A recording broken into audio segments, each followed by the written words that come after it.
Hi everyone, it's Mr. Mendez. So this video is gonna be about lesson 3 of chapter 15, African civilizations.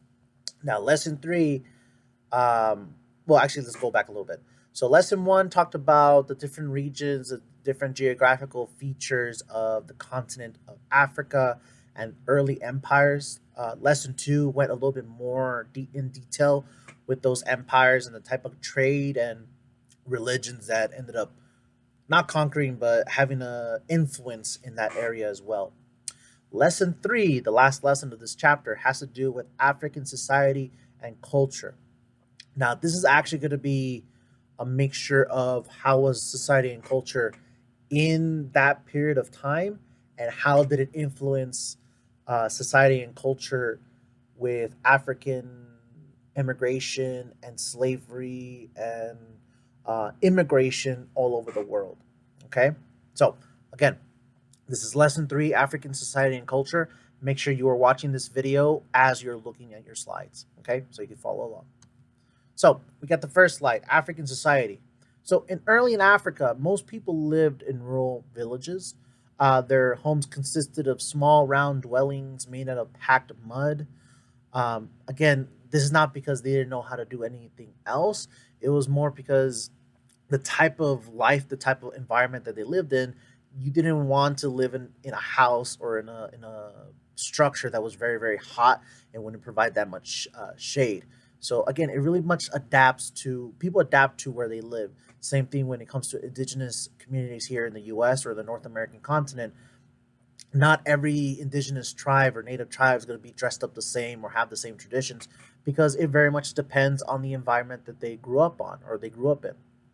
So yeah, urban areas in Africa though often began as villages with small protective walls. So you started out as villages, and they got bigger and bigger as the population increased.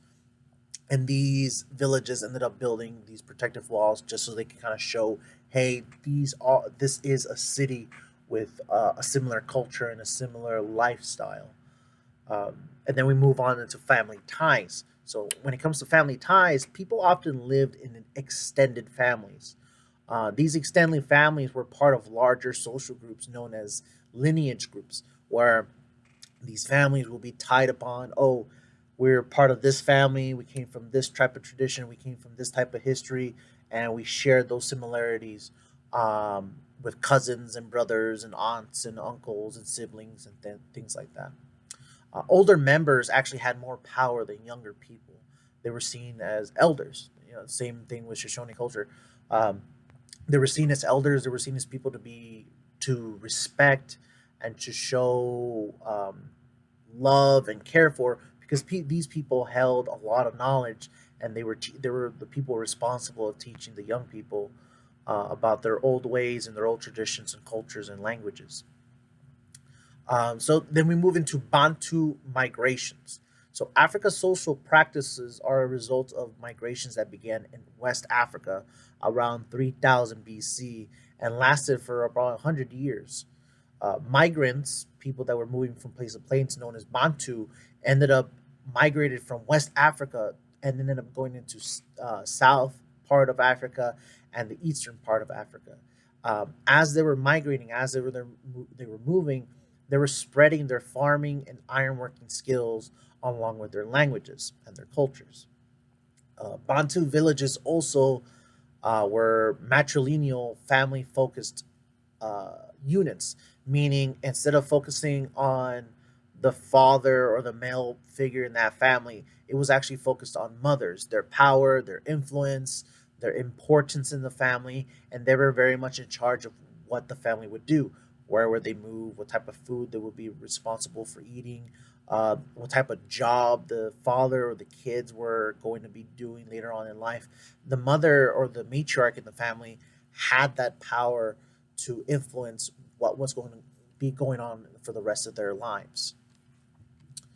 So the next slide kind of gives you an insight to the map of how uh, the people of Bantu in Western Africa ended up spreading to Northern Africa, Eastern Africa, and Southern Africa. That's not to say there weren't people in those areas before. It just, for the sake of this lesson, of the Bantu people ended up migrating or moving to all over to those areas, sharing their cultures, their ironworking skills, and their languages.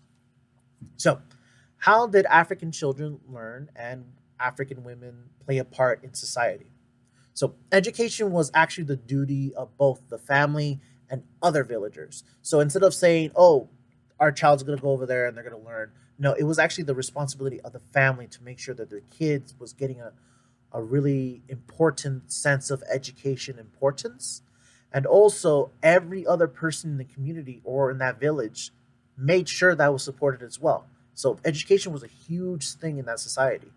Um, Children learn the history of their people and the basic skills they would need as adults. So, in order for them to prepare for later on in life, a lot of their education was actually taught through oral history. So instead of doing through writing or things like that, it was taught through oral history, sharing oral stories or practices that their people would do. Not write them down, was showing it was sharing them through story upon story upon story. These stories were told and retold, people passing them down from generation to generation. Now, African women, on the other hand, women in Africa actually acted mostly as wives and mothers. And normally in other civilizations that you guys have studied, women were seen as just wives and mothers and they didn't really have that much power. In African society, these women were still seen as wives and mothers, but they had more power in saying what the family was going to do throughout their lives. Now, even though men had a little bit more rights than women and they actually supervised what women did, women actually had the ability to control what men had to do when it came to what kind of job they were going to do, they were going to live, what type of lifestyle their family was going to live. Women also served as soldiers in some African armies and rulers.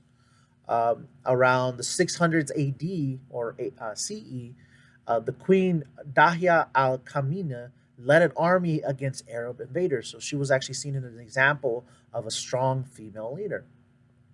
Queen Nzinga governed lands in southern and southwestern Africa as well, who actually spent almost 30 years fighting Portuguese invaders and resisting the slave trade. So you ended up having this example of a very powerful female figure leading her people against foreign invaders and showing the strength of what did it mean to be a matriarch or a female figure in African society while still keeping close cultural traditions, but having a strong military sense against foreign invaders.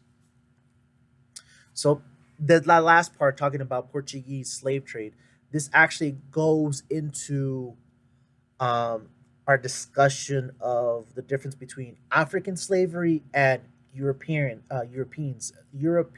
slavery.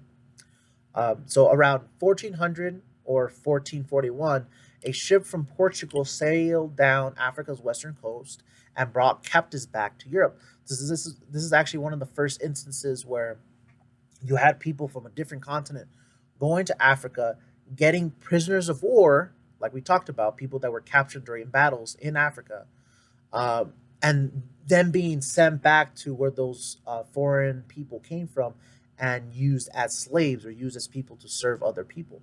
So this was actually the first known Africans to be part of the infamous slave trade.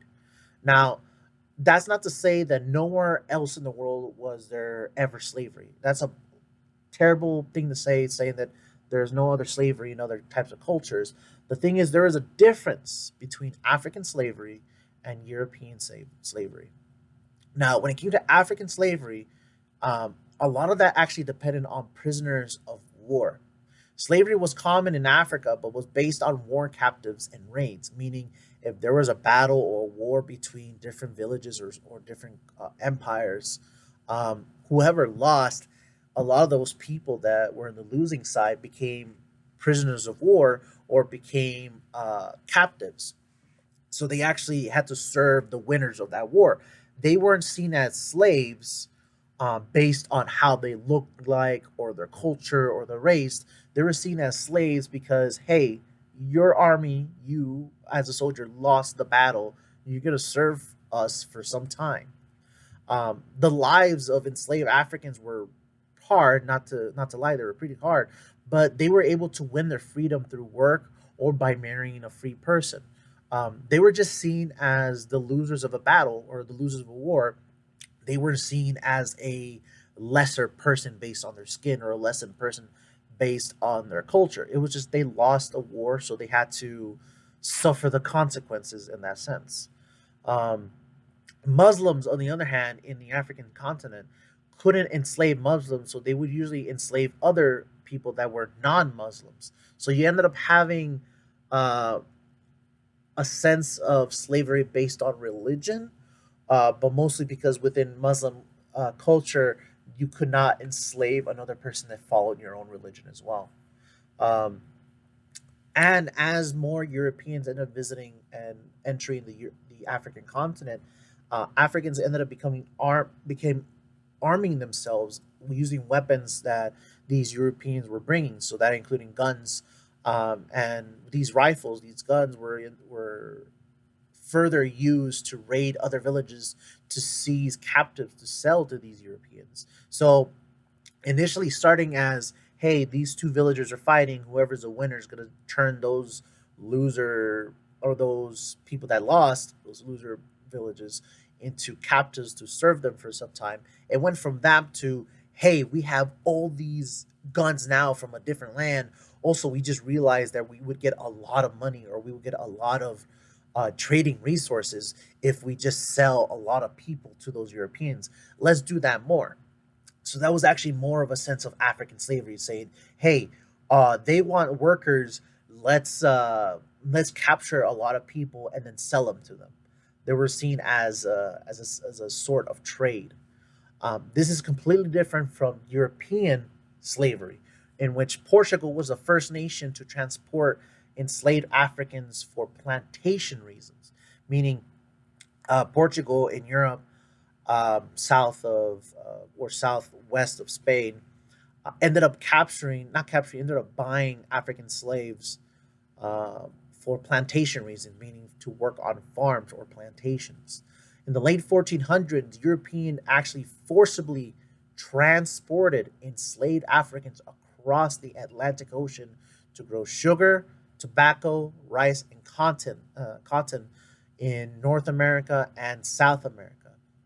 And that would actually lead into a lot of U.S. slavery that existed throughout much of its creation. And this slavery will actually be based on race, which it might have first started as a sense of, oh no, we bought these people because they were prisoners from that African culture or that African society or village, but ended up training saying, hey, we bought you, whatever children or grandchildren that you will have, they will also remain as slaves, which was completely different from African slavery. If you were seen as a slave in African culture in those African villages, you yourself, you the person that was captured, are the slave, but you could work out of it. Compared to European slavery or American slavery, where if you yourself are a slave, you will always be a slave, no matter what. There might be some instances where you could work your way out. Most of the time, you couldn't. You would be captured and sold as a slave, and you would die as a slave as well. If you had any children or you had any grandchildren, those people, those kids as well, would end up becoming slaves, and that was based entirely on racism during that time. So you had that really huge difference between African slavery and European slavery, and that would play a huge role in seeing how that culture, that very toxic culture, would influence both the African continent and North American society and South American society.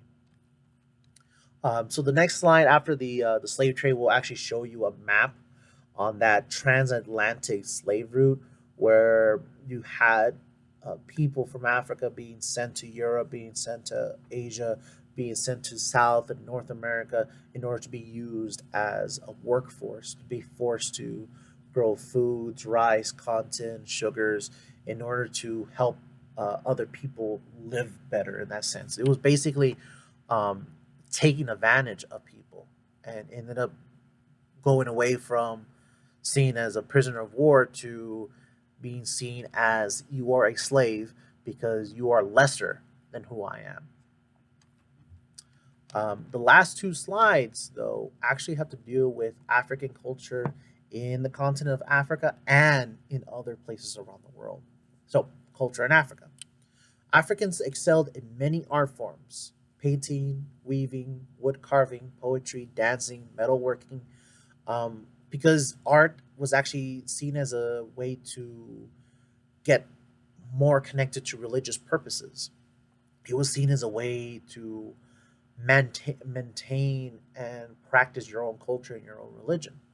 When it came to art, the earliest forms of art were seen as rock paintings that showed African life. That was like the earliest art forms. Wood and metalwork were actually used more for masks and statues, for religious ceremonies, and for teaching purposes. So, what I find very interesting is that normally when people look at African culture or African art pieces, they see it as very primitive, or they see it as very, oh, that's based on their culture or their religion. But what's ironic is that other cultures as well have those same art forms: European, African, North American, South American, Asian. They have those similar art forms or those same way of creating art for religious or cultural practices. But if it's not, people generally fear or find it very confusing to see something that isn't part of their own culture. So when people see African artwork, they see it as very different, which is okay. It is different, but it does not mean it's primitive or it's early or it's not as complicated as other things that you would see in the world around you. So that actually goes into early African music and dance. So music and dance was actually was very critical to everyday life for Africans and people that lived in that continent. Um, Enslaved Africans actually relied on music to remind them of their homeland once they were being transported to different parts of the world. And this actually goes into the type of art and culture that these enslaved people ended up bringing in order to survive and thrive in the places where they were being held captive. So you end up having songs of hardship, which ended up becoming turned into a genre called the blues. You end up having songs of religious faith and hopes for freedom, which would go into religious songs or gospel songs.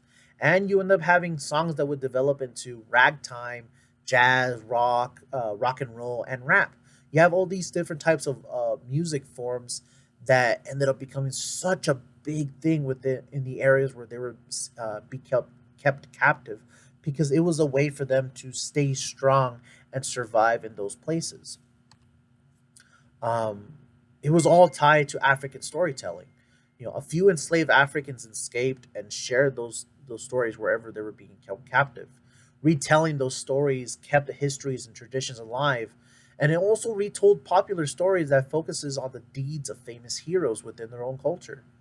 Now, when you're going through your Google Slides, those last two slides that you see in that lesson will actually take you to different examples of ragtime, different types of music. So, ragtime, jazz, blues, gospel, and rap. Now, most people nowadays focus mostly on rap and hip hop, but something that people have to realize is that rap or hip hop came from different types of music that started from these enslaved African people and people that actually still lived in Africa. So it came from those cultural and traditional songs, and it came from different types of kind of adapting that song through jazz, blues, and gospel.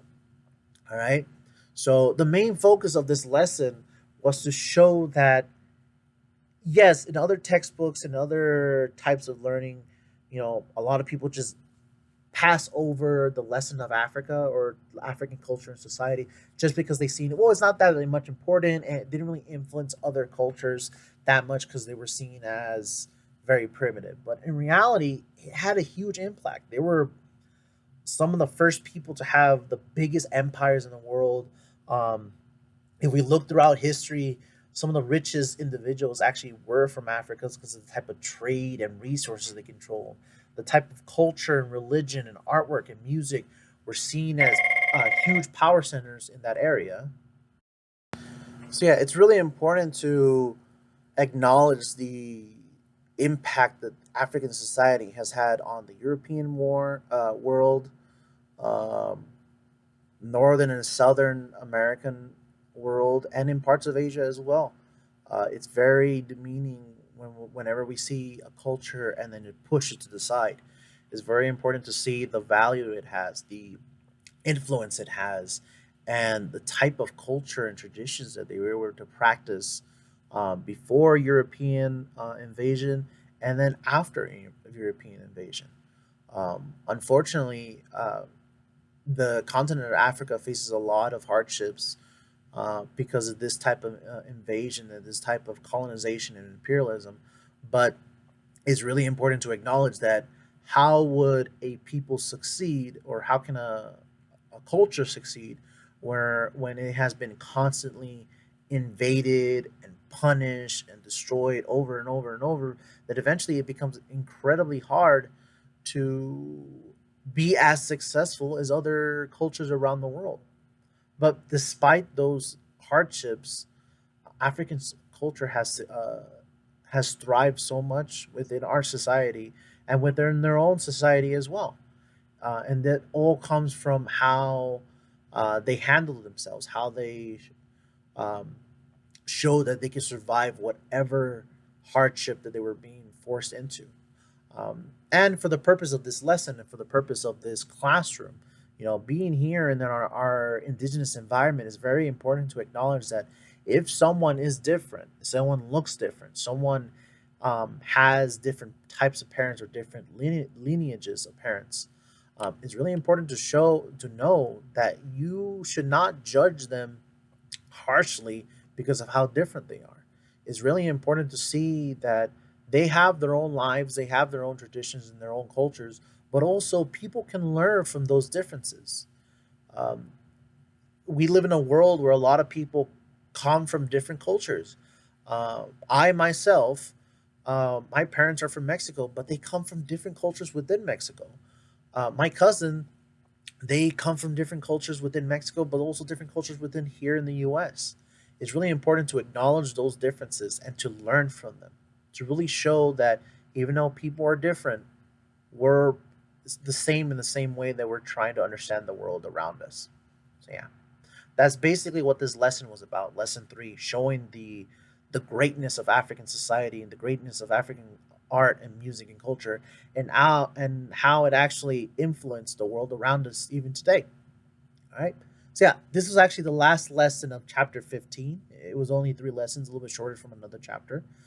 But I hope you learned a lot. Make sure to watch this video as you go through your lesson three slides of chapter 15. And the next chapter I'll be covering is chapter 16. All right. So I'll see you guys in the next one. Take care.